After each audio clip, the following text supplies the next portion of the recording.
Hey guys, Craig here again. So a bit of a channel update for you. One of you guys, William Sully, asked me to do some more cars, as well as finishing off the F350, which I'll get around to shortly.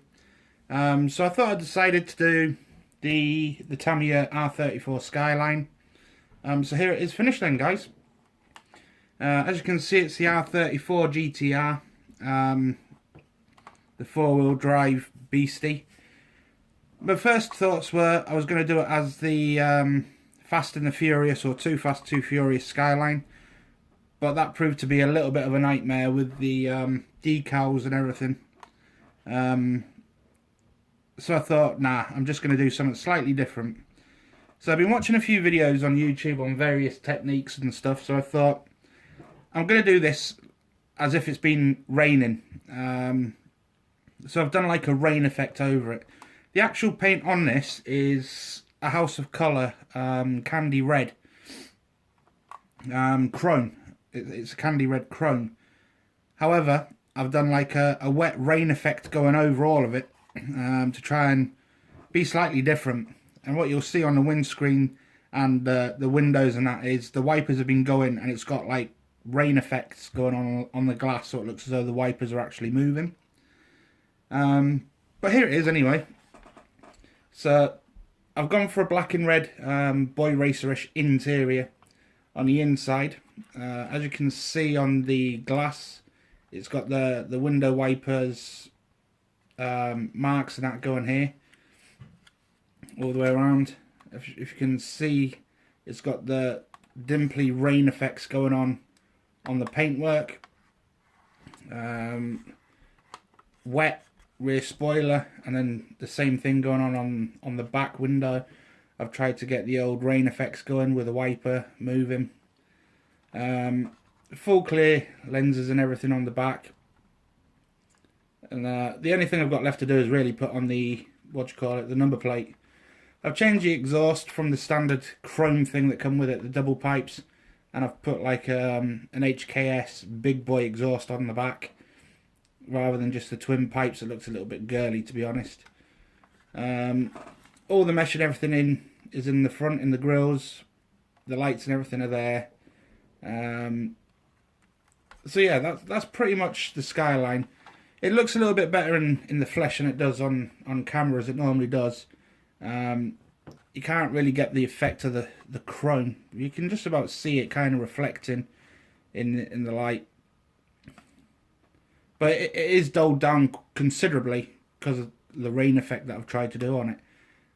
On the underneath, everything's painted up as you'd expect. I've gone for sort of like boy racer, sort of like gold lower arms and suspension components on the back. Uprated strut braces and everything going across, same on the back. I've left the cowlings clear so you can kind of see it. Because they're supposed to be black, but if you paint them black, you're never ever going to see what's underneath it. So I thought I'd just leave them clear, so if anyone did want to have a look underneath, you can see the detail under there. But I've just done the edges that you can see from the backs and the sides, so it looks as though it is black and it is how it's supposed to be. But yeah, in essence, that's it. The 34 GTR is done. Oops. It's got moving suspension, the wheels in that turn, front and back. But there you go, guys. That's my first car build that I've done in, well, forever, since the F350. Yeah, you can't really see too much going on in there. But yeah, you get the idea. It's all black and red alcantara going on the interior. Yeah, so that's it. That's the Skyline. So that one's for William Sully, who asked me to do more car builds. So that's where I'm at with the Tamiya kit. What I thought of the kit, yeah, it went together really good. The things that I like particularly are the light buckets in the headlights in the rear.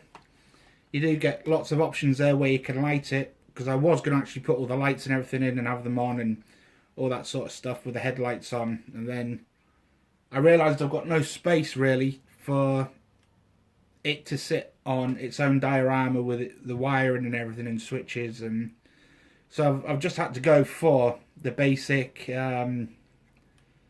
just put it together and paint it sort of script. But yeah, I'm quite happy with the kit. Fit issues, none really. A little bit disappointed with the decals, purely because a lot of the places where you've got to put the decals, like on the back here, I've actually dry brushed that to come up in the silver, but you get the decals to go over that, but you'd have to sand all of this detail away. So I thought, nah, I'm just going to leave it, dry brush it, and we'll go with that. Same with the little GT badges on the side. There's actually raised areas where you're supposed to put that. Again, the front GTR badge in the grille there, that's all raised and everything. So again, I've just sort of like painted that silver rather than trying to put the decals on. The interior went together quite good. However, the decals for the inside of it are a little bit basic. The onboard computer and the dashboard, the bit up here, it would have been nice to have a display on that rather than just a black GTR logo. And that's really it for the inside. It's got the GTR badge on the steering wheel, so that's in there, the decals in there. You can't really see the light cluster, the instrument cluster in there, particularly in this light. But if I'd had a little bit more space for this, I'd probably have lit it up. So when it was turned on, you could probably see all the light cluster lit up and the display. But other than that, I think that rain effect's come off pretty well. It looks stipply, but it's just trying to get the sort of like rain and the salt on the paintwork. I didn't want to go for an absolutely pristine, glowing chrome candy apple red Skyline. I wanted to try and have a used one, because these things are old now, you know, and the ones that are still out on the roads are going to have scratches, dents, and all sorts of things going on, just with the age of the car, you know. So I thought I'd try and do a used variant rather than just a pristine showroom condition thing. But anyway, I'm waffling crap now. So that's the Skyline. My next project's going to be the Academy F16, which I'll start probably, or do an inbox review probably shortly. It'll be later on today or tomorrow. I'll do the inbox review on the F16. And then that's me out of kits again.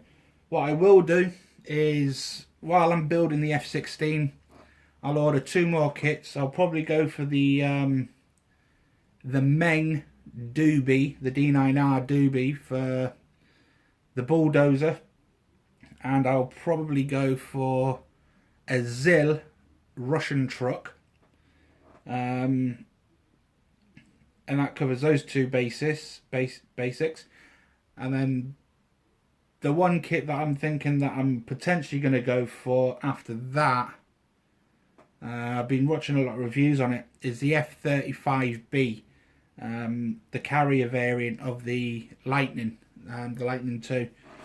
I've been having a look up on that, and it looks a fairly decent kit, although pricey. But I fancy having a go at the F35.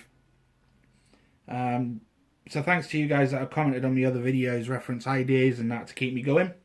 As you can see, I'm now starting to plod through them. So that's the car done. The next one will be the plane. Then it will be the bulldozer and the Russian truck.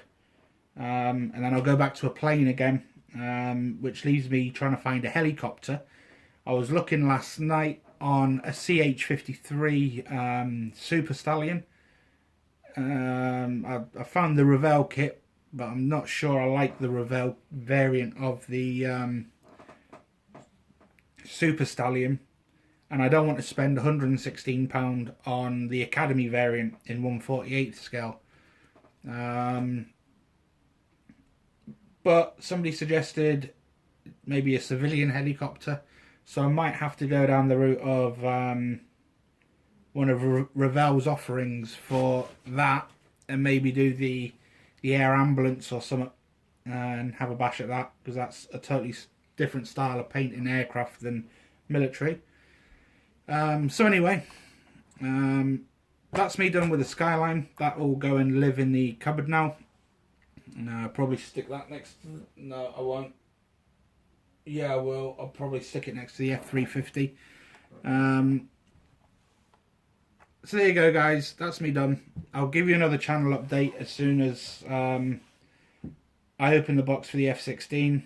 And then we'll go from there. So thanks for your time, guys. Thanks for the suggestions to keep me going. And I'll speak to you later.